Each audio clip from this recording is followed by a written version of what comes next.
Assalamu alaikum. Good afternoon, everyone. I'm Dr. Momna Rubab, and today the topic of my discussion is pore diameter effect of nanoporous anodic aluminium-based LSPR biosensor for the detection of MRSA. These are the contents which I will discuss one by one. So first of all, I would like to discuss why did I focus on methicillin-resistant Staphylococcus aureus. So MRSA is a multi-drug resistant bacterium, and it is one of the most significant threats to the public health. And it has been ranked as the fourth most frequent pathogen in the Korea.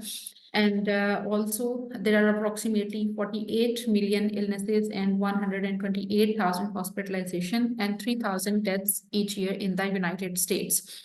Naturally, Staphylococcus aureus is present on the human body, but however, it is in the harmless condition. But when there is some kind of infection or some kind of wound on your body, then they can be the then they can cause harm to the human body. So there is important to detect the MRSA. So there are different detection methods, as we know, the conventional methods, immunology-based methods, DNA-based methods, and then the biosensor methods. Although all those previously reported methods, they are very fast, reliable, and specific methods, but the problem is that they have some kind of limitations. They require more time to generate the results. They need of redundant washing procedures, and then there is the need of some purification procedures, and then the requirement of the trained personals who can perform those experiments. So in that scenario, biosensors are offering, like, they are simple and easy to operate, they are cost effective, they are portable, and one of the significant reason or advantage of that is that, like, they are appropriate for on-site detection. So what are the biosensors?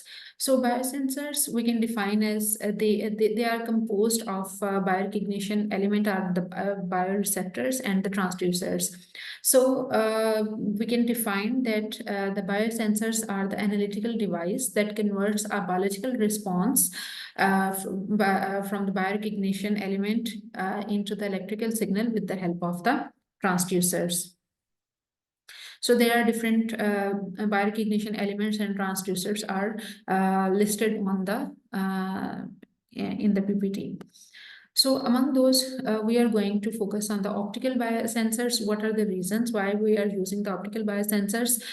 Because they are more easy to operate and they are more sensitive as compared to the other biosensor methods, and biosensor technology ranks fourth in the area of the pathogen detection, as you can see here.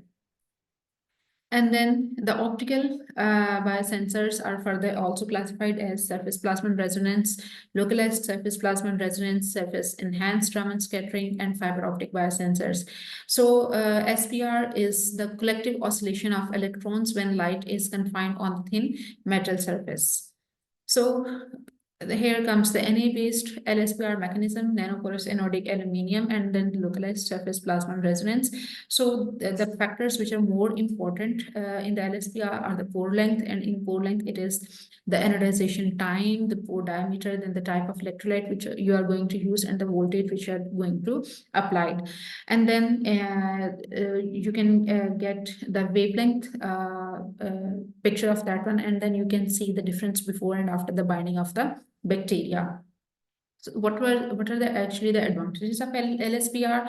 The advantage is that they are flexible, designed in platform, variable sources of platform you can use for that, and then small quantity of sample that can be detected.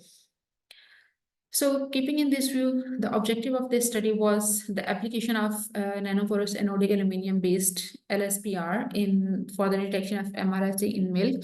So the first objective was to fabricate the different pore sizes of NAA platforms, to compare the reflectance spectrum and the fringe pattern of various NAA platforms, and then to perform NAA-based LSPR for various concentrations of MRSA in pure culture, and then finally its application in the milk. So these are the materials which we used, and the MRSA strain which we used, that was ATCC 25923. So fabrication of NA platform, for this one, we use the electrolyte solution, that was the oxalic acid and phosphoric acid. We use these two solutions, and the voltage which we applied, that was also varied for the different pore sizes. For 50, it's 40 voltage we used. For 100 nanometer, it was 60, and for 150 nanometer, it was 80, 200, it was 100, and 250, it was 120. And then we perform the second anodization temperature, and here I in step by step I explain the anodization fabrication procedure. Like, first of all, we go for ultrasonication, then electropolishing, then first anodization has been done and the conditions are here, then removal of anodized oxide layer, and then second anodization, and then finally we applied the 5 nanometer of nickel plus 15 nanometer gold layer to enhance its sensitivity. So in this one, if you use the optical NA-based LSPR method, so here, here it is with the antibody, and then by the attachment of the MRSA, the reflectance has been changed. The geometrical properties are here, like you can see the top view and you can see the lateral view, cross-sectional view of this one, like the pore length and the pore diameter, and these are the factors which we calculated: pore diameter, pore length, and interpore distances. Uniformity of hexagonal order decreased as the pore diameter has been increased. So pore diameter that linearly increased with the increase in applied voltage with a correlation of 0.992, as you can see in the properties of the different pore diameters and the linear relationship of the pore diameter and the applied voltage. If you see, the reflectance intensity and the number of fringes significantly decreases with the increase in pore diameter, and that show a negative relationship, as you can see in the figures as well. So then we apply the dose response of different pore diameters of NA immunosensors, and then we use 50 to 100 nanometer, and then there was significantly there was difference of that one. So NA immunosensor that was showing approximately the highest wavelength shift on the attachment of the MRSA. So we further used 200 nanometer for further experiments. And here you can see the results, scanning electron images of those nanometer size as well. So 200 nanometer that was showing, and 250 they were not showing significantly difference, and 250 was slightly less as compared to the 200 nanometer. So the density of MRSA was 79755 plus minus 13246 and per CFU per millimeter square in the pure culture, and in the milk as for 4, 8 and 8 log CFU per ml respectively. So if we compare the wavelength shift between the pure culture and the milk, so the wavelength shift linearly increased as the MRSA concentration increased. Sensitivity of the NA immunosensor was determined to be 1.549 and 1.020 nanometer per log CFU per ml in pure culture and milk respectively.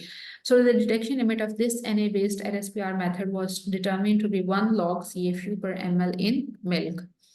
So here we compare this method with other biosensor methods, and it is able to linearly, it is increasing from 10 to 1 to 10 to 8, and the approximate time that was 30 minutes, and then the detection limit that was 1 CFU per ml as compared to the previously reported studies. So we can conclude that 5 different NA platforms were successfully fabricated with the pore diameter effect of 50, 100, 200, and 250 nanometers for assuming 50, 100 like this. And the number of fringes, they were also decreases like 8, 7, 6, 5, and 3 respectively, and with the reflectance intensity of 54.5, 33.6, 30.6, 26.4, and 21.3%. That also decreases with increase in pore diameter from approximately 50 to 250 nanometer sizes respectively. The wavelength shifts linearly increases with increase in this concentration of MRSA from 1 to 8 log CFU per ml up to 250 nanometer and approximately 200 nanometer pore diameter. So no significant difference in the wavelength shift and binding and distribution of MRSA on Na-based immunosensor surface between 200 to 50 nanometer respectively. So the detection limit of this developed method was determined to be 1 log CFU per ml in milk. Overall, this study demonstrated that Na-based LSPR method was able to detect MRSA in milk with excellent sensitivity and specificity and practicability as well.